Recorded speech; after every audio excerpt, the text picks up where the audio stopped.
ओम शांति, ओम शांति, ओम शांति। आज बाबा कह रहे हैं, मीठे बच्चे, अभी तुम्हें निंदा स्तुति, पहले क्या आया? पहले निंदा आया। लोग निंदा से डरते हैं ना, इसलिए पहले नेगेटिव आएगा, क्योंकि कलयुग है ना। तुम्हें निंदा स्तुति, मान अपमान, दुख सुख सब कुछ सहन करना होगा। तुम्हें सुख के दिन अभी समीप आ रहे हैं तुम्हारे। बाबा कह रहा है कि अभी इस वातावरण में तुम्हें सब कुछ सहन करना होगा, लेकिन सुख का दिन अब तुम्हारा बहुत नजदीक आ रहा है, इसलिए मंजिल को देखते हुए अपना काम करना है। प्रश्न है, बाप अपने ब्राह्मण बच्चों को कौन सी एक वार्निंग दे रहे हैं? आज बाबा चेतावनी दे रहे हैं। कौन सी चेतावनी दे रहे हैं? एकदम ध्यान, आज मुरली बहुत अच्छा है, एकदम ध्यान से सुने।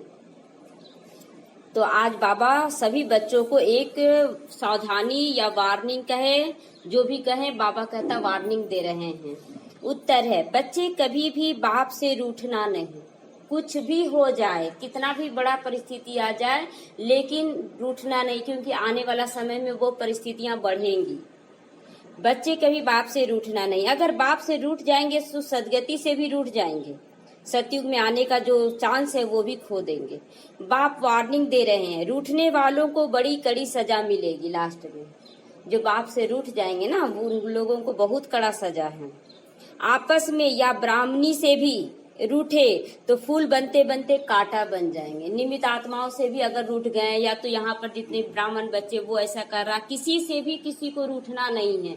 अगर कुछ संस्कार गलत भी लग रहा है किसी का, तो वो बाबा से चर्चा करना है, किसी से नहीं करना है कि हाँ वो ऐसा कर रहा है, ऐसा कर रहा है। बाबा कहता हमसे बोलो, निमित्त आत्मा से बोलो, और किसी से नहीं बोलना है।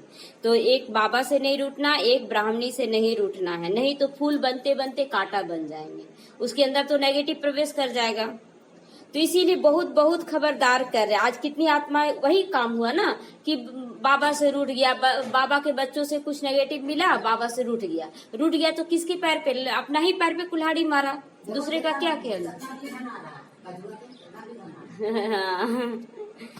धीरज, बाबा आज गीत बजा रहा है, धीरज धर मनवा धीरज धर, तुम्हारे सुख के दिन आए कि आए। बाबा करो थोड़ा धैर्य धरो। अब क्या है, कितना समय रहा है सतयुग आने में? बहुत थोड़ा सा समय। इसीलिए बोला जाता है ना, कभी किसी विघन भी आता है ना, तो खुद बाबा के बच्चे एक दूसरे पे हंसने लगते हैं कि देखो क्या हो रहा है, हमको ऐसा किया, हमको ऐसा किया। लेकिन बाबा कह रहा ना कि उस विघन में तो एक दूसरे का पारिवारिक बन के सहायता करना चाहिए, लेकिन हंसना नहीं चाहिए। मीठे मीठे सीखी रहते बच्चे ने गीत सुना, तुम बच्चों के भी जो भी जन्म जन्मांतर के दुख है सब दूर हो जाने चाहिए। बाबा कहता है यहीं पर आप सुख का अनुभव करके जाना है। ये नहीं सोचना कि सतयुग में सुख मिलेगा, मैं यहाँ तो बाबा का बच्चा बन गया। अगर आपका मन शांत है तो मन शांत है तो सुख का अनुभव अपने आप होने लगेगा। मन ही क्या है, बेचैन कर देता है। तो इस गीत की लाइन सुनो, क्या बोल रहा है, धीरज धरो मन धीरज धरो, अब सुख के दिन आए कि आए। तुम जानते हो ना, अभी हमारा दुख का पाठ पूरा हो गया। जब तक हम यहाँ नहीं पहुँचे थे तभी तक दुख का पाठ था। अब दुख का पाठ धीरे धीरे क्या होगा, पुराना खाता चुकतू होगा, लेकिन दुख का फीलिंग नहीं आएगा। बाबा कहता सब कुछ हमको सौंपते चल जाओ, तो पहाड़ जैसा मुसीबत क्या हो जाएगा, राई से रुई बाबा बना देगा। तो इसीलिए बाप को सौंपो, कभी रोना नहीं है, कभी भी रूठना नहीं है किसी से भी। सुख का पाठ शुरू होता है। अब जो पूरी रीति नहीं जानते वह किसी न किसी बात से दुख जरूर देखते हैं। बाबा कहता अगर किसी से रूठ गया, बाबा से रूठ गया, तो दुख का फीलिंग उसको आता रहेगा अंदर में। यहाँ बाबा के पास आने से कोई न कोई प्रकार का दुख भासेगा उसको। यहाँ भी आने से क्या होगा, वो ऐसा कर रहा, वो ऐसा कर रहा, उसका संस्कार ही वैसा बना हुआ है कि दूसरों का बुराई देखने का। तो बाबा कहता अभी खुद का तैयारी करना है। दूसरों की बुराइयां देखकर रूठ जाएंगे तो फिर किसका घाटा होगा, अपना घाटा होगा। बाबा समझ सकते हैं, बहुत बच्चों को तकलीफ होती होगी। एक बार क्या हुआ ना कि जब ब्रह्मा बाबा साकार में थे तो आना चाहिए था, मतलब जितना लिमिट था ना बच्चों का, उससे दुगना बच्चा आ गया। अब दुगना बच्चा आ गया तो जो वहाँ का रहने वाला बच्चा, अब आपके घर में गेस्ट आ जाएगा तो आप क्या करेंगे, आप अपना बेड उसको दे देंगे ना कि हाँ आप सोइए, सब कुछ आप उसको देने लगेंगे, आप जमीन में भी सो जाइएगा। तो वहां भी माउंट आबू में जब बहुत ज्यादा बच्चे आ गए तो जो वहां के रहने वाले थे ना, उन लोगों को बाहर में सोना पड़ा था टेंट में। तो उसमें बहुत बच्चे गुस्सा आने लगे कि भगवान है तो क्यों नहीं इंतजाम कर सकता है, कुछ लूट कर भागने लगे। तो उसी पर बाबा आज बता रहा है कि बहुत बच्चों को तकलीफ होगी जब तीर्थ यात्रा पे जाते हैं, तो कहीं भीड़ होती है, कहीं बरसात पड़ जाती है, कहीं तूफान भी लगता है। लेकिन जो सच्चे भगत होंगे ना, तो वह तो कहेंगे क्या हर्जा है, भगवान के पास जा रहे, भगवान क्या हमारी रक्षा नहीं करेगा, ये समझकर यात्रा पे चले जाते हैं। ढेर के ढेर भगवान हैं मनुष्यों के ना, तो कभी उसको पुकारते हैं, लेकिन सहायता भी तो मिलता है। कहीं भी आप जाइए, एक बार क्या हुआ, वैष्णो देवी गए हुए थे, तो रास्ते में मेरा तो मन था शिव बाबा पे लगा हुआ, लेकिन घूमने के ख्याल से गए थे वैष्णो देवी। तो रास्ता में बोल दिए थे ना कि हम तो घूमने जा रहे हैं, हमको दर्शन से उतना मतलब नहीं है। अब क्या हुआ ना, जैसे ही वैष्णो देवी तो एक तो तकलीफ से पहुंचे, और उसका जैसे ही पहुंचे तो पूरा मौसम पूरा बनाने लगा एकदम तूफान जैसा। और एक बच्चा था कोख में, एक बच्चा था गोद में, दोनों था। उस हालत में गए थे और वहां पर पूरा बीमार पड़ गया, एकदम लग रहा था फीवर बहुत ज्यादा हो गया, क्योंकि संकल्प क्या चल गया, उल्टा चल गया था। अब पूरा वो भी बीमार पड़ रहा, मौसम भी, प्रकृति भी प्रकोप दिखाने लगी। अंत में युगल बोले कि नहीं नहीं चलो अब कुछ नहीं करना है। तो फिर मजबूर होकर हमको आना पड़ा। जैसे ही हम लोग पीछे घस के थोड़ा 1 किलोमीटर ही आगे बढ़े, इधर का मौसम एकदम फ्रेश। तुरंत फोन आया कि आप लोग निकले, यहाँ का मौसम एकदम फ्रेश हो गया। तो ये क्या है, संकल्प से सिद्धि होता है। तो जैसा संकल्प चाहेंगे वैसा ही होगा। इसलिए कोई भी परिस्थिति आ जाए, हिलना नहीं है। दूसरा बार देख लिए, सुन लिए कि हाँ मौसम ठीक हो गया, जब दूसरी बार गए तो कुछ भी हो जाए, बाबा आज कहे क्यों ना शरीर ही छूट जाए, लेकिन आज तो हम दर्शन करके जाएंगे। तो एकदम आसानी से फिर उस बार दर्शन हुआ। तो भक्ति मार्ग में भी जब आप भगवान पे विश्वास करेंगे, भले लाखों भगवान है उसमें, लेकिन अगर विश्वास के साथ जाते हैं तो वो परम पिता परमात्मा सबका सहयोग देता है। इसीलिए परमात्मा कह रहा है कि भगवान समझ के यात्रा करते हैं। हालांकि मनुष्यों के तो ढेर भगवान हैं गिनती के। तो जो अच्छे मजबूत होते हैं ना, वो तो कहते हर्जा नहीं, अच्छे काम में तो विघ्न पड़ते ही है, वापस लौट कर थोड़ी हम जाएंगे, अब जो होगा देखा जाएगा। तो कोई कोई तो लौट भी जाते हैं, कभी विघ्न पड़ते हैं, कभी नहीं भी पड़ते हैं। बाप कहते हैं बच्चे यह तुम्हारी यात्रा है। तुम कहोगे हम बेहद के बाप के पास जा रहे हैं, तो ये भी तो एक यात्रा है ना कि हम परम धाम जा रहे हैं। तो सब कुछ से चुकता करते हुए जाएंगे ना रास्ता में। बाबा कहता जैसे तुम आए उसी रास्ते से तुमको जाना है। तो किसी को दुख दिए, किसी को सुख दिए, तो वो रास्ते में वो लोग मिलता जाएगा और उन लोगों से आपको मिलता जाएगा दुख सुख सब कुछ। तो उसको चुकता करते हुए अपना घर पहुंचना है। वह बाप सब के दुख हरने वाला है, यह निश्चय पहले रखो। आजकल देखो मधुबन में कितनी भीड़ हो जाती है। बाबा को ओना रहता है, नशा रहता है, लेकिन बहुतों को तकलीफ भी हो जाती है। बाबा को तो नशा रहता है, वहाँ सारे बच्चे आ रहे हैं, लेकिन बच्चों को तकलीफ हो जाती है। पट में सोना पड़ता है ना, बाबा कहता दरवाजे पे किसी को सोना, किसी को बाहर आंगन में सोना पड़ता है। बाबा थोड़ा ही चाहता है बच्चों को पट में सुलाए, परंतु ड्रामा अनुसार भीड़ हो गई। कल्प पहले भी हुई थी, फिर होगी, इसमें दुख क्या करना, दुख को किनारा करो। यह भी जानते हैं पढ़ने वाला राजा बनेगा और फिर रंक भी बनेगा। बाबा कहता सब पढ़ने वाले हैं, लेकिन कोई राजा बनेगा, कोई रंक बनेगा, अपनी स्थिति से बनेगा। ये नहीं सोचना वहाँ कोई झाड़ू लगाता है, कोई पोछा लगाता है, कोई खाना बनाता है, कोई मुरली सुनाता है, कोई बाबा का बहुत अच्छा अच्छा ज्ञान भी देता है। अब सोच लेगा कि कोई ज्ञान अच्छा कोई दे रहा है, उसका तो टीवी में चारों तरफ फैल रहा है, हम तो एक झाड़ू लगा रहे, मेरा क्या स्थिति बनेगा। तो ये नहीं बाबा देखेगा ना, आपका मन का स्थिति। कभी कभी ज्ञान सुनाने वाला भी पीछे हो जाएगा और झाड़ू लगाने वाले की स्थिति इतना पावरफुल होगा कि जितना आते जाते सबको दृष्टि दे रहा है और झाड़ू लगा रहा है, जो भी चलेगा वह कितना सुंदर है, कितना साफ सफाई यहाँ है। तो सबका दुआ किसको जा रहा है, पहले तो झाड़ू लगाने वाले को गया ना। तो इसलिए कभी भी बाबा के यज्ञ में काम छोटा या बड़ा ना समझे। बहुत बच्चों का अंदर में आ जाता है कि हम ये करे सेवा, ऊंचा करे सेवा, लोग मेरा मान दे सम्मान दे। नहीं, जो सेवा मिल रहा ना उसी में बाबा आपको आगे बढ़ाएगा। तो कोई ऊंचा मर्तबा है तो कोई कम है, परंतु सुख जरूर होगा। बाबा ये भी गारंटी देता है कि जो जैसा पुरुषार्थ करेगा उसके हिसाब से सतयुग में राजा और रंक बनेगा, लेकिन सबको सुख वहाँ होगा। यह भी बाबा जानता है कोई बहुत कच्चे जो कुछ भी सहन नहीं कर सकते हैं। उन्हों को कोई तकलीफ होगी तुरंत कह देंगे नायक आया आया, कहेंगे हमको इस ब्राह्मणी ने जोर करके ले आई। क्या बोला, अगर थोड़ा सा अगर जबरदस्ती किसी को ले आए, अगर कुछ उसको तकलीफ महसूस हुआ, यही हमको ले गई थी, इसके कारण हमको इतना तकलीफ हो रहा है, तो ये इल्जाम लग रहा है। ऐसे भी होंगे जो कहेंगे हमको तो ब्राह्मणी ने नाहक में फंसा दिया। क्या बोलेगा कि हमको तो गलत काम में फंसा दिया, यहाँ आकर हम फंस गए, हम तो अब इधर का रहे ना उधर के रहे। तो इसलिए किसी को भी जबरदस्ती भी यहाँ नहीं लाना है जो ऐसा बोले। पूरी पहचान नहीं, विश्वविद्यालय में आ जाते हैं। इस समय की पढ़ाई से कोई राजा बनेगा तो कोई रंक बनेगा भविष्य में। यहाँ तो राजा और रंक दोनों एक समान है, रात दिन का फर्क है। वहाँ राजा रंक और यहाँ के राजा रंक में आसमान जमीन का अंतर है। यहाँ दुखी है, राजा भी दुखी है, प्रजा भी दुखी है, वहाँ दोनों सुखी रहेगा। यहाँ तो पतित विकारी दुनिया है ना, भले किसके पास बहुत सारा धन है, लेकिन बाप क्या समझाता, धन माल सब मिट्टी में मिल जाएगा, यह शरीर भी खत्म हो जाएगा, आत्मा तो मिट्टी में नहीं मिलती है ना।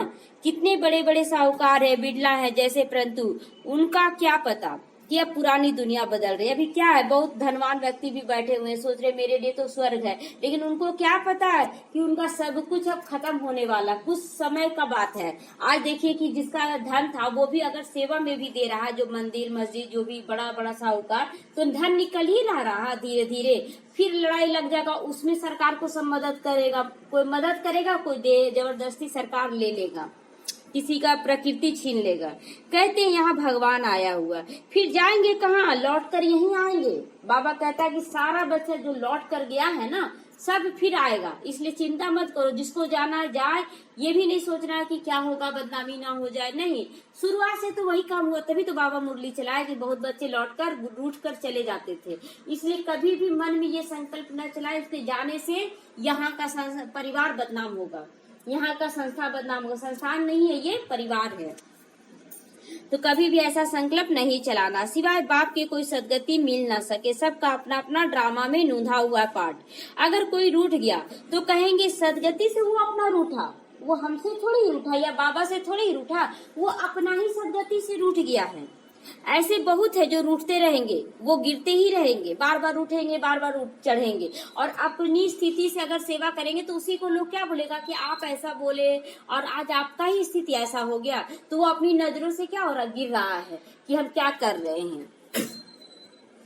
क्या होगा, आश्चर्यवंत सुनंती निश्चय होवंती ... क्या क्या हो जाएगा समझ लीजिए, भगंती उगंती सब हो जाएगा। तो कोई तो समझते हैं बरोबर इन बिगैर कोई रास्ता ही नहीं। लास्ट में बहुत बच्चे क्या सोचेंगे, नहीं हमको तो यही रहना, चाहे कोई भगाए चाहे कुछ भी गाली दे, लेकिन हमको बाबा के पास आना ही है, ये सोच कर आए। इनसे तो सुख और शांति का वर्षा मिलेगा। जिसको निश्चय पक्का होगा ना कि यहाँ बाबा आया हुआ है, तो उसको क्या बोलेगा कि नहीं हम तो अपने बाबा पास जा रहे हैं। इन बिगैर सुख शांति मिलना असंभव है, कहीं नहीं मिलेगा। अगर आपके संस्कारों में कुछ खराबी है, यहाँ से आप खराबी महसूस किए हैं, यहाँ से आप रूठ गए, तो वो कहीं भी जाएंगे तो वो संस्कार तो साथ में जा रहा ना, तो कहीं ना कहीं आपको विघन डालेगा ही डालेगा। इसीलिए कभी भी संस्कार का अगर लड़ाई भी होता है ना, तो भी बर्दाश्त करके आप रहिए कि नहीं हमको ये संस्कार खत्म करना।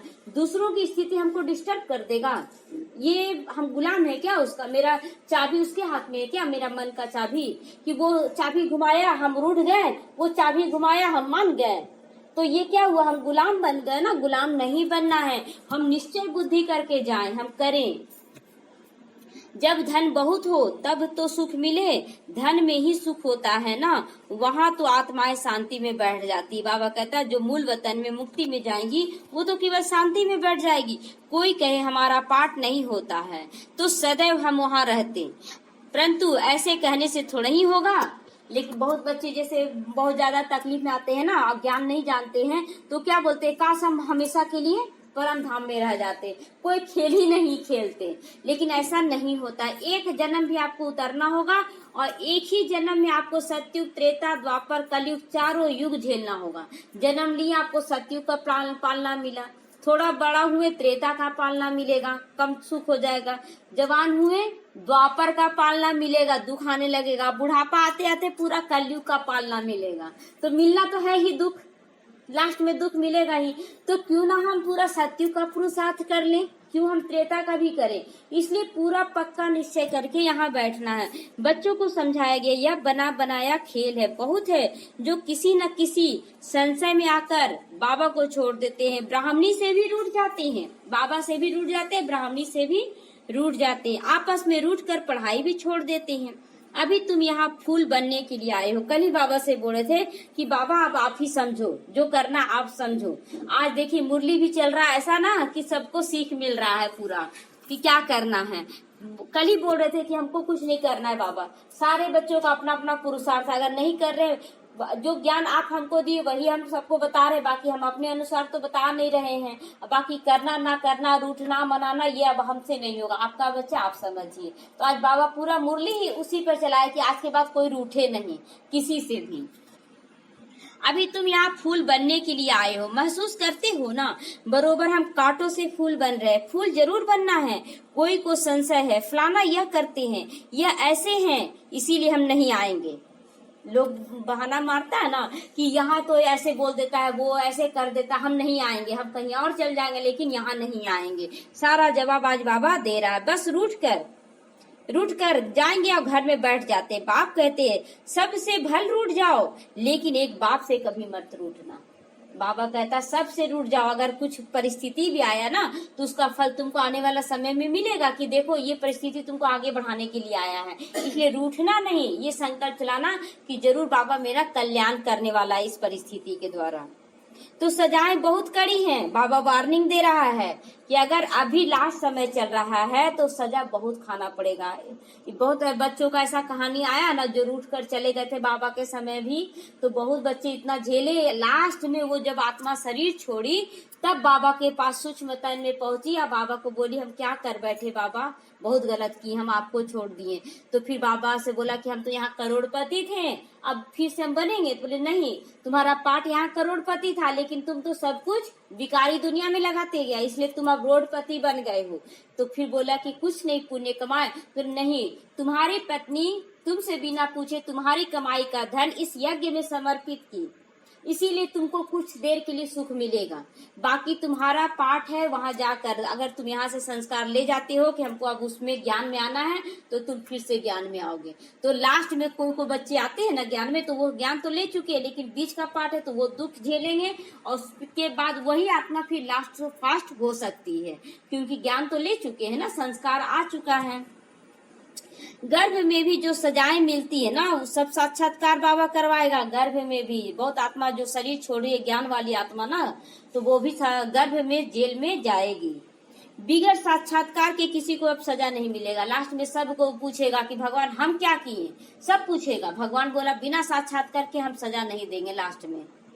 तो यहाँ का साक्षात्कार भी होगा। तुमने पढ़ते पढ़ते आपस में लड़ झगड़ कर रूठ कर पढ़ाई छोड़ दी थी ना, अब बच्चे समझते हमको फादर से पढ़ना है, पढ़ाई कभी छोड़नी नहीं है।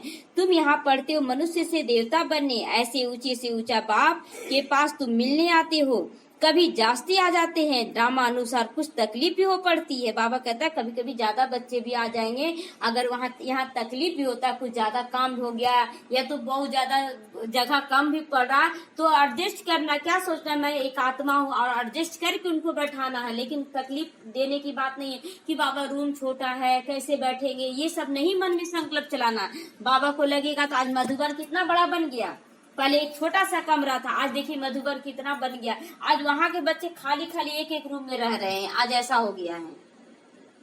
तो बच्चों को अनेक तूफान तो आएंगे, हर तरह का परीक्षा आएगा। फलानी चीज ना मिली, यह नहीं मिला, ये कुछ तो होता ही नहीं यहाँ आने से। ये सब बाबा परीक्षा लेगा कि आप बाबा बाबा कर रहे आपको नहीं मिलेगा। बाबा भी परीक्षा लेना चाहेगा कि आप देखते कितना निश्चय बुद्धि होकर रहते। कभी कभी आप मांगेंगे तो भी नहीं मिलेगा। बोलते ना कि मांगे बिन मांगे मोती मिले, मांगे मिले न भी। तो यहाँ मांगने वालों की संख्या ज्यादा है, मांगना नहीं है, संकल्प से सिद्धि होती। इसलिए संकल्प करते जाए मेरे साथ सब कुछ अच्छा हो रहा है, अच्छा हुआ था, अच्छा होगा। लोग बच्चे बार बार क्या करते, शूद्र पने में चले जाते हैं। क्या करते हैं कि पिछला जन्म को याद करने लग जाते, बार बार बोलते हम याद नहीं कर रहे हैं, लेकिन फिर बोलते मेरे साथ तो हमको बहुत दुख हुआ, पूरा परिवार हमको दुख दिया है। अरे पूरा परिवार दुख कैसे दे सकता है तुमको? तुम्हारा कर्म उसके साथ हिसाब किताब है, तभी कोई दुख दे सकता है। ना कुछ एक्स्ट्रा दे सकता, ना कोई एक्स्ट्रा ले सकता। आपको दिया है वही जो दे रहे हैं, आप दिए थे कभी? तो इसलिए ऐसा भी बात नहीं बोलना। जब मौत का समय आएगा तो अज्ञानी मनुष्य कहेंगे हमने क्या गुनाह किया। अभी कोरोना फैल रहा है, कोरोना को जाके बोलेगा कोई कि हम तुमको क्या सताए हैं जो तुम हमको आ गया बीमारी? बोलेगा कोई कोरोना को? आज देखिए अटैक हुआ, 50 लोग मर गए, तुरंत उसका विरोध करने लग पड़े कि मेरा 50 लोगों को मार दिया। अब यहाँ करोड़ों मनुष्य मर, उसका बदला किससे लिया जाएगा? उसका क्या हिसाब किताब है? तो लोग एक दूसरे को मार रहे, पीट रहे, उससे क्या हो रहा है और हिसाब किताब चढ़ा रहे हैं। नाहेक जो मारते हैं, नाहेक किसको कहा जाता है? जो दुख देते हैं, जो मारते हैं। उस पिछाड़ी में पाठ को ही कहा जाता है खूने नाहेक पाठ। कोई मारेगा, किसी को मारेगा, कोई मारने वाला होगा, कोई मार खाने वाला होगा। अचानक बॉम्ब से गिर जाएंगे, ढेर के ढेर मरेंगे, किसको दोष देंगे? उस समय कोई मरेगा भी नहीं, उसका हाथ टूट जाएगा, पैर टूट जाएगा, हाथ पैर जल जाएगा, चेहरा जल जाएगा, क्या करेंगे उस समय? किसको दोष देंगे? बम को दोष देंगे, मारने वाले को दोष देकर भी क्या मिलेगा? लेकिन झेल तो पहले आप रहे हैं। तो यह खूने नाहक का खेल तो भी होगा, अभी तो कुछ हुआ ही नहीं है, अभी तो बहुत कुछ होना बाकी है। अज्ञानी मनुष्य चिल्लाएंगे, लेकिन तुम बच्चों के अंदर अगर ज्ञान है पूरा तो तुम खुश होगे, क्योंकि तुम जानते हो ना इस दुनिया का विनाश होना है, अनेक धर्मों का विनाश होगा, तभी तो एक सत्य धर्म की स्थापना होगी। सतयुग में एक आदि सनातन देवी देवता धर्म था। किसी को क्या पता सतयुग आदि में क्या था? अभी लोगों को क्या पता चल रहा है कि सतयुग में देखने जाएंगे, लेकिन जो बच्चे नजदीक पहुंचते जाएंगे ना, उसको महसूस होगा कि सतयुग में इतना सुख मिलने जा रहा, हम क्यों यहाँ दुख में पड़े हुए हैं, क्यों ना पूरा पुरुषार्थ कर ले। यह पुरुषोत्तम संगम युग है, बाप आए ही है सबको पुरुषोत्तम बनाने। सबका बाप है ना, ड्रामा को तुम जान गए हो, सब तो सतयुग में नहीं आएंगे। अब बाबा ये भी बात बता रहा है कि अगर कोई रूठना मनाना करते हैं, कोई कम सेवा कोई ज्यादा सेवा कर रहे हैं, तो ये तो आपका पुरुषार्थ पे डिपेंड कर रहा है ना। अब ये ईर्ष्या द्वेष बैठा लेंगे कि ये आत्मा ज्यादा आगे बढ़ गई, हम नहीं बढ़े, तो ये आपके पुरुषार्थ में कुछ कमी, ये ढूंढना कि मेरे अंदर क्या कमी रहा जो हम आगे नहीं बढ़ पाए। बाबा से बात करना, बाबा मेरी सोच में कमजोरियों को सामने लाओ। अगर कोई लाता है तो उससे भी रुठ जाते हैं कि मेरा कमजोरी बता रहा। अरे कमजोरी नहीं कोई नजर करवाएगा, बाबा अगर नजर नहीं कराएगा तो फिर हम देखेंगे ही नहीं, तो हम उसको दूर कैसे करेंगे? इसलिए हर वक्त यही सोचे कि जरूर मेरे अंदर कोई कमजोरी है, तो क्यों ना हम करें उसके लिए पुरुषार्थ। इतनी करोड़ों आत्माएं सतयुग में थोड़ी ही जाएंगी। अब सारी आत्माएं तो नहीं जाएगी, पूरा बाहर का अंदर का सब तो नहीं जाएगा। ज्ञान मार्ग या भक्ति मार्ग कुछ थोड़ा जाएगा सतयुग में, और जो भी जाएगा उसमें सब राजा तो नहीं बनेगा, सब राजा नहीं बनेगा सतयुग में। तो सतयुग में राजा बना तो वैसा पुरुषार्थ करो ना। बाबा कहता है हर तन मन धन एकदम लगा दो, सोचो नहीं कि मेरा आगे वाला भविष्य क्या होगा, क्या आने वाला समय में हमको खाने मिलेगा या नहीं। अरे जब बाबा बैठा वो खिलाएगा नहीं क्या? वो खिलाएगा, लेकिन अपनी स्थिति को बनाते हुए चले। यह डिटेल की बातें हैं, बहुत बच्चियां जो समझती नहीं हैं, भक्ति मार्ग के हीरे हुए हैं ना। बाबा कहता है कि भक्ति मार्ग का संस्कार पड़ा हुआ ना, रूठने का संस्कार किसमें होता है? भक्ति मार्ग में। थोड़ा सा कुछ हुआ रूठ जाते भगवान से, भगवान ये नहीं पूरा हुआ, भगवान ही दुख देता है, तो वो संस्कार यहाँ लेते आते हैं, तो बहुत बच्चियां क्या है रूठ जाती हैं। ज्ञान बुद्धि में बैठता नहीं है, भक्ति की आदत पड़ी हुई है। कहते हैं भगवान क्या नहीं कर सकता है, मरे हुए को जिंदा कर सकता है। बाबा के पास आते कहते फलाने मनुष्य ने मरे हुए को जगा दिया, क्या भगवान नहीं कर सकता? जैसे साईं का दिखाते हैं ना कि साईं के पास कोई भी आता था उसको जिंदा कर देता था। अब यहाँ तो बाबा ये खेल नहीं करने आए हैं मरे हुए को। अब बाहर वाले बोलेंगे जब तुम्हारा भगवान है नहीं कर सकता, देखो तो साईं कर रहा है, तो भगवान ये काम करने नहीं आए हैं। मरे हुए को जीवित करने का वो भगवान हम लोगों के अंदर संस्कार भर रहा है, ताकि जब भक्ति में आए ना तो वो हम लोग जादू टोरा दिखा सके, चमत्कार दिखा सके। लेकिन भगवान ये काम नहीं करने। भगवान क्या काम करने? जिसके अंदर जीने का क्षमता समाप्त हो चुका है, क्षमता मतलब उमंग उत्साह समाप्त हो गया, उसके अंदर इतना उमंग उत्साह जगा देते हैं ना कि वो जीना चाहता है। वो बाबा बात कर रहा है कि हम मरे हुए को जीवित कर सकते हैं, वैसे मरे हुए को जो अपनी संस्कारों से मर चुका है। तो कोई ने अच्छा काम किया बस उसकी महिमा करने लग पड़ते हैं, फिर उनके हजारों फॉलोवर्स बन जाते हैं भक्ति मार्ग में। तुम्हारे पास तो बहुत थोड़े आते हैं, यहाँ बहुत थोड़े बच्चे आते हैं। भगवान पढ़ाते हैं, इतने थोड़े क्यों आते हैं? बाहर वाले बच्चे पूछते हैं कि जब भगवान पढ़ा रहा बहुत, इतने बच्चे पढ़ेंगे भगवान से, क्यों सब भाग क्यों रहा है? लोग पूछेंगे सवाल। अरे ऐसे बहुत कहते हैं, अरे यहाँ तो मरना होता है ना, तो मरने के लिए तैयार होना पड़ता है ना, तो मरने के लिए कौन आएगा? कोई जीना चाहता है, यहाँ धारणा बहुत है, सब कुछ छोड़ना पड़ता है, तो सोचता है कि क्यों हम इतना छोड़े, खान पान रहन सहन क्यों छोड़े, चलो जितना दिन जीवन है खा पी के ऐश मौज से मरे। तो कोई आना चाहेगा? जिसको बुद्धि में ज्ञान बैठेगा वो आएगा। तो ये वहाँ तो कन रस है ना, केवल कानों जरा सुनते अच्छा बात, फिर घर में आए तो सब कुछ बना उना के खा रहे हैं, पहन रहे हैं, तो उन लोगों को कुछ करना नहीं। यहाँ आने के बाद सब कुछ छुड़ा दिया जाता है, तो इसीलिए बच्चे क्या भागने लग जाते हैं। तो बड़े भवकी से बैठकर गीता वहाँ सुनते, भक्ति मार्ग में भगत लोग सुनते हैं ना। यहाँ कनरस की बात नहीं है, यहाँ तो सिर्फ कहा जाता है बाप को याद करो, धारणा करो, इसीलिए बच्चे ठहरते नहीं हैं। गीता में यह अक्षर मन मनाभाव लिखा हुआ है, बाप को याद करो विकर्म विनाश होंगे। बाप कहते अच्छा ब्राह्मणी से सेंटर से रूठ जाते हो, अच्छा ये काम करो, संग तोड़कर अपने को आत्मा समझकर एक बाप के संग रिश्ता जोड़कर याद करो। सेंटर से रूठ गए, ब्राह्मणी से रूठ गए, लेकिन बाबा से तो मत रूठो, बाबा का ज्ञान तो सुन आ सकते हो कम से कम। बाप ही पतित पावर है ना, इस बाप को याद करते रहो, स्वदर्शन चक्र फिराते रहो। इतना याद किया तो भी स्वर्ग में जाएंगे। बाबा कहता है कि इतना याद करो ना, थोड़ा सा भी कोई याद किया स्वर्ग में जाएंगे। स्वर्ग मतलब सतयुग चाहे त्रेता, त्रेता में तो आ ही गए, अब आपका पुरुषार्थ सतयुग में क्या ले जाएगा, कौन सा पद देगा, ये आप पर डिपेंड करता है। स्वर्ग में ऊंचा पद पाने के लिए पुरुषार्थ करना होगा, प्रजा बनानी पड़ेगी, नहीं तो रजाई किस पर करेंगे। जो बहुत है मेहनत करते हैं, ऊंचा पद वही पाएंगे। ऊंचा पद पाने के लिए कितना माथा मारते हैं, पुरुषार्थ बिगर कोई रह नहीं सकता है। तुम बच्चे जानते हो ऊंचे से ऊंचा पतित पावन बाप है, मनुष्य की महिमा भल गाते रहते हैं, परंतु अर्थ तो नहीं समझते हैं ना। भारत कितना साहूकार था, भारत स्वर्ग था, वंडर ऑफ द वर्ल्ड है, पूरा दुनिया का क्या है, आश्चर्यजनक जगह है भारत, जो चारों तरफ विनाश हो जाएगा लेकिन भारत खंड बच जाएगा। पूरा भारत भी नहीं, एक छोटा सा खंड बचेगा। 7 वंडर दिखाते हैं ना माया के सारे ड्रामा में, ऊंचे से ऊंचा स्वर्ग है, नीचे नर्क है। 7 ड्रामा है ना, 5 है प्रकृति तत्व का, 6ठा है महातत्व और 7वां है स्वर्ग। तो बाबा कहता 7 वंडर है, ये तो नर्क है। अभी तुम बाप के पास आए हो, जानते हो मीठा बाबा इतना ऊंचे से ऊंचा ले जाने के लिए आया है, उनको कौन भूल सकता है। भल कहाँ भी जाओ जाओ, सिर्फ एक बात याद रखो, बाप को याद करना है। बाप ही श्रीमत देता है, भगवानुवाच है ना, न कि ब्रह्मा भगवानुवाच है। बाबा कहते हैं कि ब्रह्मा से भी बहुत बच्चे रूठते होंगे, तभी तो ये मुरली चला ना। तो इसीलिए बाबा बार बार कह रहा है कि भगवान तो यहाँ शिव बाबा बैठा है ना, ब्रह्मा बाबा भी भगवान तो नहीं है। इसीलिए शिव बाबा को याद करना, ना कि ब्रह्मा को। रूठना मनाना नहीं करना। बेहद का बाप बच्चों से पूछते, बच्चे हम तुमको इतना साहूकार बना कर गए, तुम्हारी दुर्गति कैसे हो गई। परंतु सुनते ऐसे हैं जैसे कि समझते ही नहीं कि हमने अपनी दुर्गति की है, कि हम अपने विकारों के बस हो गए हैं। बाबा से ही क्वेश्चन आंसर कर देते, बाबा क्या हुआ था। तो बच्चों को थोड़ा तकलीफ होती है, दुख सुख स्तुति निंदा सब सहन करना। यहाँ आने के बाद क्या होता है, दुख सुन भी सहन करना पड़ता है, निंदा स्तुति भी सहन करना पड़ता है, किसी का गाली खाना पड़ता है, सब कुछ मिलेगा यहाँ। सहन करने वाला फिर शहंशाह जन्म जन्मांतर के लिए बन जाएगा।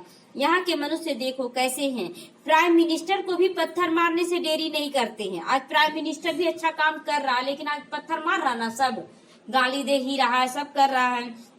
एक बार दादी भी गई थी, कौन सी दादी नहीं मालूम है, लेकिन कोई दादी गई थी कहीं कुछ बोलने के लिए, उस पर भी कोई युवा पीढ़ी को समझाने गई थी, तो कोई युवा है ना, उन पर पत्थर मार दिया था, जो यहाँ लग गया था, पूरा ब्लड आ गया था। तो कितना उन लोग सहन किए। एक समय दादियां जब सेंटर से कहीं जाती थी सेवा करने के लिए, तो कोई सांप ला गर्दन में डाल देता था, कि इसको कुछ हो जाए, लेकिन फिर भी वो डरती नहीं थी कि चाहे जो कर लो लेकिन हम चलेंगे। इतना उन लोग सहन की। मार इतना पड़ता था ना उन लोगों को, घर से निकलने दिया जाता, 7 दरवाजा के अंदर कैद कर दिया जाता था, हथकड़ी लगा दिया जाता था, 10-10 दिन तक खाना नहीं दिया जाता था उन लोगों को, भूखे प्यासे रहती थी। तो बोलती, कुछ नहीं बोलती थी, हम लोग का तो पेट भरा हुआ। 7वां दिन भी उसका माँ बाप दरवाजा खोलता था तो बोलता, अब ठिकाना लग गया तुम्हारा दिमाग? तो बोला, नहीं, हम, मेरा तो पेट भरा हुआ, हम बहुत खुश हैं, हमको तो कृष्ण का, वही रूम में है ना, कैद होते हुए साक्षात्कार होता था कि कृष्ण मुरली बजा रहा, गोपियां मिलकर सुन रही है, ऐसा ऐसा साक्षात्कार होता था। तो ये सीन लास्ट में भी आएगा, ये सब सीन लास्ट में बढ़ जाएगा सारा विकार। ये नहीं सोचे कि अभी शांति है, लास्ट में फिर से बढ़ेगा वो सब सीन। तो स्कूल के बच्चों का न्यू ब्लड है ना, क्या बोलते हैं, नया खून है ना, मार दिया, गाली दे दिया, नया खून है, कलयुगी खून है। बहुत महिमा करते हैं उनकी, समझते हैं फ्यूचर का न्यू वर्ल्ड है, भविष्य तैयार करने वाला ये नया खून है, इन लोगों को क्या बोलने जाएंगे। तो ऐसा खून होता है जो बड़ों का इज्जत ना करे, ऐसा होता है कि जो किसी को मार दे, गाली दे दे, ये कौन सा संस्कार है। परंतु वही स्टूडेंट दुख देने के लिए निकल पड़ते हैं, कॉलेजों को आग लगा दे रहे हैं, एक दो को गाली भी देते रहते, बाप समझाते, दुनिया का देखो क्या हाल हो गया। ड्रामा का एक्टर होकर भी ड्रामा के आदि, मध्य, अंत और मुख्य एक्टर आदि को कुछ भी नहीं जानते, न परमात्मा को जानते हैं, न अपने रोल को जानते हैं कि हम ऐसा कर रहे हैं तो सजा भी हमको ही भोगना होगा। एक भक्तिमान में कहानी आया था कि एक साधु था ना, तो वो साधु नहीं था, साहूकार था। तो साहूकार था ना, तो जो आता था मांगने के लिए, तो कर्ज भी मांगने आता था ना, तो बोलता था कि आप कब चुकाओगे, इस जन्म में चुकाओगे कि अगले जन्म में चुकाओगे। तो सब है ना ले लेता था उससे कर्ज कि हम तो अगले जन्म में चुकाएंगे। तो लिख देता था डायरी में अपना कि इसका कर्ज अगले जन्म में चुकता होगा। कोई बोलता था नहीं, हम इसी जन्म में चुका देंगे। तो एक चोर था, उसको सुन लिया ये बात कि अगले जन्म में चुकाने वाला ये साहूकार बेवकूफ आ गया है। तो गया और बहुत सारा धन ले लिया। बोलता कब चुकाओगे? तो बोले हम तो अगले जन्म में चुकाएंगे। और चुका कर जाने लगा।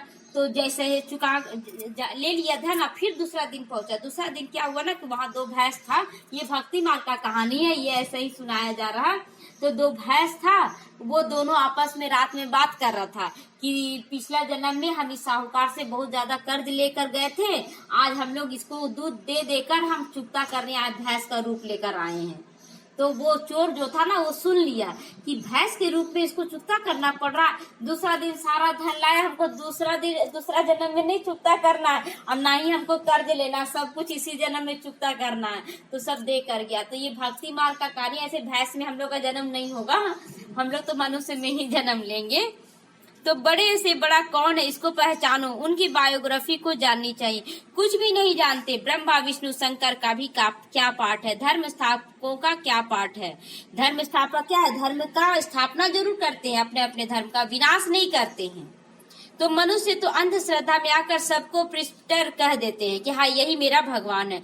गुरु तो वह जो सदगति करे ना, जो गुरु वह जो साथ ले जाए, उसको कहते हैं भगवान। अब यहाँ यो आया धर्म स्थापक, वो तो आया, धर्म स्थापन किया और शरीर छोड़कर चला गया, कुछ किसी को लेकर नहीं गया। यहाँ परमात्मा क्या बोला, सबको हम लेकर जाएंगे, उसके बाद सदगति में भेजेंगे। तो जब सभी का सदगति दाता एक परम पिता परमात्मा है, वह परम गुरु परम शिक्षक है, नॉलेज दे रहा है, सभी बच्चों को पढ़ा रहा है, उनका पाठ ही वंडरफुल है। धर्म भी स्थापन करता है और सभी धर्मों का खलास भी करता है। तो सिर्फ एक धर्म की स्थापना करने आया है, बाकी धर्मों का विनाश करने के लिए आया है। इसलिए उनको गुरु कहा जाता है, सतगुरु। बाप कहते मैं कालों का काल हूँ, महाकाल का रूप लेकर आया हूँ। एक धर्म की स्थापना, बाकी सभी धर्मों का विनाश हो जाएगा। अर्थात इस ज्ञान यज्ञ में सब कुछ स्वाहा हो जाएगा, सब कुछ बाबा कहता स्वाहा होगा। इसीलिए फिर ना कोई लड़ाई लगेगी, ना यज्ञ रचा जाएगा। सतयुग में न लड़ाई होगा, ना ही कोई स्थूल यज्ञ जो रचते है ना यहाँ पर, वो भी वहाँ नहीं होगा। सतयुग त्रेता में कौन किसका पूजा करेगा? देवी देवताओं के लिए यज्ञ रचा जाता है ना बनाने के लिए, तो वहाँ तो देवी देवता ही रहेंगे। तो तुम सारे विश्व के आदि मध्य अंत को जानते हो, और तो सभी नेति नेति कह कर गए हैं कि हम नहीं जानते। तुम ऐसे कहोगे क्या कि नहीं जानते हैं, सारा ज्ञान तो बाबा दे रहा है, तो अब बोलेंगे हम नहीं जानते थे, बाबा लास्ट में सब कुछ जान रहे हैं। बाकी आपका पुरुषार्थ जाने कि आप क्या पाठ कर रहे हैं। बाप बिगड़ और कोई ये सब बातें नहीं समझा सकता है। तो तुम बच्चों को बड़ी खुशी होनी चाहिए, परंतु माया ऐसी है ना जो सामना ऐसा करवा देती परिस्थिति से कि याद भी हटा देती है। तुम बच्चों को दुख सुख मान अपमान सहन करना ही पड़ेगा। यूं तो यहाँ कोई अपमान किया नहीं जाता है। अगर कोई बात है तो बाप को रिपोर्ट करना चाहिए। बाबा कहता है कोई किसी का अपमान नहीं करता है, लेकिन आपका संस्कार है ना जो आप अपने अंदर महसूस करें कि ये मेरा अपमान कर रहा है। कोई किसी को गाली दे रहा है तो क्या बोला गया, गाली एक शब्द है, आपको शब्द लगा नहीं, लेकिन आप गाली को एकदम अंदर से ले लीजिए, हमको ऐसा बोल दिया, यानी कि आप स्वीकार करें कि हम ऐसा हैं, हम हैं ही नहीं। कोई बोलेगा कुत्ता है तो कुत्ता है तो वो जानवर हो गया ना, हम हैं क्या, हम तो मनुष्य हैं। तो ये गाली आप स्वीकार कर लिए तो आप बन गए। तो इसीलिए कोई दुख देता नहीं, हम स्वीकार कर लेते तो दुख महसूस हो रहा है, तो रिपोर्ट नहीं करते तो बड़ा पाप लग जाता। अगर आप कोई दुख दिया ना तो बाबा को बताना चाहिए कि बाबा बताओ अगर यहाँ मेरा कोई गलती है तो आप बताओ कि मेरा क्या गलती है, और नहीं गलती तो बाबा आप जिम्मेवारी लो, हम मेरा जो सेवा है हम तो वो करेंगे, हम तो छोड़ने वाले नहीं हैं, बाकी बच्चों का जिम्मेवारी आप ले लो। तो बाप को सुनाने से झट उनको सावधानी मिलेगी, देखो तुम्हारा यहाँ गलती है, तो माफी मांगेंगे। फिर क्या करेंगे, मनसा सेवा करेंगे कि बाबा उस आत्मा से माफी मांगते। अगर डायरेक्ट भी माफी मांगने का समय आ जाएगा तो पीछे नहीं हट जाएंगे कि नहीं, सामने से अपना हिसाब किताब चुप करके ही जाएं। तो इस सर्जन से छिपाना नहीं चाहिए, बड़ी भारी सर्जन है ना, बहुत बड़ा डॉक्टर आया है जो ज्ञान इंजेक्शन लगा रहा है। इनको अंजन भी कहते हैं, अंजन को ज्ञान सुरमा भी कहा जाता ना। मीरा क्या कहती थी भक्ति मार्ग में कि भक्ति का सुरमा मैं आंखों में लगाऊंगी, तो हम लोग क्या बोलेंगे, मैं तो ज्ञान का सुरमा आंखों में लगाऊंगी ना, ज्ञान द्वारा दृष्टि दूंगी सबको। जादू की बात नहीं है कि जादू टोना कर देंगे किसी के ऊपर। बाप कहते मैं आया हूँ तुम पतितों को पावन बनाने की युक्ति बताता हूँ। बाबा कहता है पावन बनने का युक्ति बताते, पवित्र नहीं बनोगे तो धारणा नहीं हो पाएगी। इसी काम के कारण फिर पाप हो जाता है ना, धारणा नहीं कर पाते हैं तो पाप हो जाता है, लोग गलत काम कर लेते हैं। इन पर जीत पानी ये खुद ही विकार में जाता होगा तो दूसरों को क्या कहेगा, दूसरों को हम बोलेंगे कि तुम अच्छा करो, तुम ऐसे ही करना चाहिए, ऐसे ज्ञान में आना चाहिए, और हम खुद ही नहीं चल पा रहे हैं, तो क्या होगा ना, वो संस्कार एक ना एक दिन प्रत्यक्ष हो जाएगा कि दूसरे आकर फिर बोलेंगे हमको ना कि आप बड़ा ज्ञान देते थे, आज आपको क्या हो गया। तो लोग आज न कल मेरा संस्कार ही क्या करेगा, हमको नीचा गिरा देगा। इसीलिए हर वक्त अपने संस्कारों पे ध्यान दे कि हम जो कर रहे हैं ना, कभी कोई हमको बोले नहीं कि आप ऐसा क्यों कर रहे हैं, तो पहले खुद को तैयार करे, उसके बाद किसी को ज्ञान दे। इसीलिए ज्ञान देने के पहले बाबा 10 बार उसका परिस्थिति पैदा करता है कि पहले तुम तैयार हुए हो, उसके बाद ही ये सेवा तुम करो। और बच्चे क्या सोचते, थोड़ा सा ज्ञान उठा लिए तो सोचते हम तो बहुत बड़ा ज्ञानी बन गए, आप सबका सेवा करने लायक बन गए। तो ये नहीं सोचना, छोटा कदम से ही मंजिल तक पहुंचा जाता है। आप कितना दूर घर होगा चाहे जितना भी, तो क्या करते, एक छोटा कदम ही बढ़ाते ना, डायरेक्ट तो घर नहीं पहुंच जाते हैं। और एक छोटा कदम बढ़ाने में आपको लग रहा है कि हमको कोई बढ़ाने नहीं दे रहा है, हमको कोई घर पहुंचने नहीं दे रहा है, अरे कदम बढ़ाते जाइए ना, बाबा यहाँ आगे आपको बढ़ाएगा। तो वह तो महापाप हो जाएगा ना, लोग क्या सोचेंगे, दूसरों को दोष देने लगेंगे, इसके कारण हम आगे नहीं बढ़े, तो ये तो और ज्यादा महापाप। अपने अंदर कमजोरी नहीं देख रहे, दूसरों का कमजोरी दिखा रहे हैं। बाप कहानी भी सुनाते ना, पंडित ने कहा राम राम कहो, कहने से सागर पार कर जाओगे, तो शिष्य तो पार कर गया, राम राम करके गुरु बैठा रह गया। तो ऐसा अनुभव होता है ना। तो मनुष्य समझते पानी का सागर है, लेकिन आकाश का अंत नहीं, वैसे सागर का भी अंत पा नहीं सकते हो। बाबा की गहराइयों, ज्ञान का गहराई आप पार नहीं कर सकते, बहुत गहराई है। और जितना आप गहरे जाएंगे सागर बाबा के ज्ञान में, उतना आपको सुख महसूस होने लगेगा। तो ब्रह्म तत्व महातत्व का अंत नहीं है। यहाँ मनुष्य अंत पाने का पुरुषार्थ करते हैं ना, वहाँ कोई पुरुषार्थ नहीं करता वहाँ परम धाम में। यहाँ कितना दूर जाते हैं फिर भी लौट कर तो आते हैं ना, पेट्रोल ही नहीं होगा तो आएंगे कैसे। बाबा कहता है यह भी साइंस वालों का अति अहंकार है, उससे विनाश कर देते हैं। लोग चांद पर जा रहे हैं, सब ग्रहों पर जा रहे हैं, तो उतना लेकर जाते हैं कि हम लौटने का भी रखे, बीच में अगर खत्म होने का आ जाता है ना बारी, तो उन लोग वहीं से लौट कर आ जाते, नहीं मेरा खत्म होने जा रहा है। तो यहाँ तो पेट्रोल का बात है, लेकिन बाबा कहता है कि वो लोग का सारा कुछ विनाश हो जाएगा। एरोप्लेन से सुख भी है तो दुख भी बहुत होने वाला है। अच्छा, मीठे मीठे सीखी लदे बच्चों प्रति माता पिता बाप दादा का याद प्यार और गुड मॉर्निंग। रूहानी बाप की रूहानी बच्चों को नमस्ते।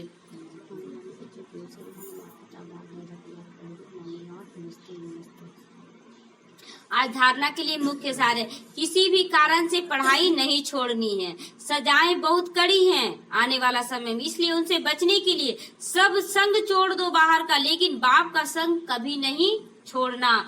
किसी भी ब्राह्मणी से कभी भी नहीं रूठना। ये 2 बात आज पक्का कर ले। दूसरा, ज्ञान का इंजेक्शन या अंजन देने वाला एक बाप है। ये नहीं सोचे कि ये बहन भाई हमको ये कर रहा वो कर रहा, नहीं, बाबा हमें ज्ञान दे रहा है, ये सोचकर ये धारण करें। अगर कुछ सेवा में रोका भी जाएगा कभी, तो ये ना सोचे कि ये भाई बहन हमको रोक रहा है, नहीं, मेरे अंदर की कोई कमजोरी जो हमको बाबा नहीं चाहता कि मेरे से सेवा ले, ये सोचना है। तो उस अविनाशी सर्जन से कोई बात छिपाना भी नहीं है। अगर कुछ भी हो जाता है, आपको गलती नजर नहीं आ रहा और कुछ परिस्थिति आ गई, तो भी बाबा को सुनाया, बाबा को बोले कि मेरा गलती सामने कराओ बाबा, अगर मेरा भी है, और नहीं तो इस परिस्थिति को आप सुधारो, आपका हाथ है, इसमें होना चाहिए। तो बाप को सुनाने से झट सावधानी भी मिलेगी कि आपके अंदर का कमजोरी क्या है। वरदान है, हर एक की विशेषता को याद में रहते हुए फेथफुल बनकर एक मत संगठन बनाने वाले सभी के शुभ चिंतक बनो। बाबा कहता है कि सब पर दया दृष्टि रखो, जो रूठ भी गया है उसको भी क्या करना, रहम दिल बनकर उसको भी सकाश देना है, और संगठन को एक मत से लेकर चलना है, एक मत होकर चलना है। इसमें लड़ाई झगड़ा करने वाले आगे नहीं बढ़ सकते हैं, इसलिए शुभ चिंतन करना। ड्रामा अनुसार हर एक का कोई न कोई विशेषता अवश्य होता है, उस विशेषता को कार्य में लगाओ, औरों की विशेषता को मत देखो। अब ये सोचेंगे ना कि ये आगे इस चीज में बढ़ा, हम भी इसी चीज में बढ़े, तो ये तो टकराव होने वाला बात हो जाएगा ना। मेरे अंदर कौन विशेषता, उस विशेषता से हम आगे बढ़ेंगे तो बहुत जल्दी आगे बढ़ जाएंगे। इसलिए अपनी विशेषता को देखकर आगे बढ़ना है। 1-2 में विश्वास रखना है तो उनकी बातों का भाव बदल जाएगा। आज आपको रोका गया, आप इतना ज्यादा सेवा करें ना हर अपनी विशेषताओं से कि वो आत्मा खुद बोले कि नहीं, आप इस सेवा के लिए तैयार हो चुके, आप आइए इस सेवा के लिए, तो भाव बदल गया उस आत्मा का। तो जब हर एक की विशेषता को देखेंगे ना, तो अनेक होते हुए भी सब एक मत दिखाई देंगे, सब एक संगठन में एक मत संगठन हो जाएगा। कोई किसी की ग्लानि की बात सुनाए तो उसे टेका देने के बजाय सुनाने वाले का रूप परिवर्तन कर दो, तब कहेंगे शुभ चिंतक। स्लोगन है, श्रेष्ठ संकल्पों का खजाना से श्रेष्ठ प्रारब्ध व ब्राह्मण का जीवन आधार है। बाबा कहता श्रेष्ठ संकल्प हमारा श्रेष्ठ खजाना भी है, श्रेष्ठ प्रारब्ध भी बनाएगा, और यही ब्राह्मण जीवन का आधार है कि हम सब के लिए अच्छा अच्छा सोचें। ओम शांति। आज बहुत बच्चे रूठ गए हैं।